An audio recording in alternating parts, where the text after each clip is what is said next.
பாக்குறதுக்கு தான் அப்படி இருப்போம் ஜெய்ஜாண்டிக்கா. ஆனா நாங்க வந்து உள்ள வந்து குழந்தை மாதிரி தாங்க. இதே சொல்லி ஊரை ஏமாத்துங்கடா. நல்லா ஏமாத்திட்டீங்க எங்க 2 பேரை. அடுத்து ஊரை ஓ ஆக்சுவலா வந்து ஏமாத்துறோமா? நாங்க கல்யாணம் பண்ணிக்கணும்னா உங்களை யாரும் கல்யாணம் பண்ணிக்க மாட்டாங்க. அதனால உங்களுக்கு எல்லாம் வாழ்க்கை கொடுத்துருக்கோம். கண்மணியோட ஃபேன்ஸ் கண்டிப்பா கொடுக்கணும் கண்மணி. இத நான் வந்து கடந்த ஒரு 6-7 மாசமா இதுக்கு பதில் சொல்றேன்.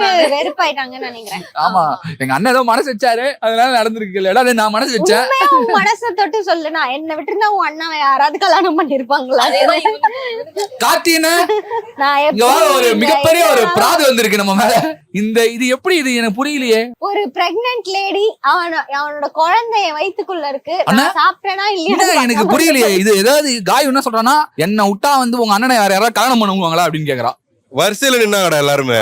ஆமா எவ்வளவு பேர் என்ன வரிசையில நின்னாங்க. நான் தான் சரி அவங்களுக்கு ஒரு வாழ்க்கை கொடுக்கலாமே அப்படின்னு சொல்லி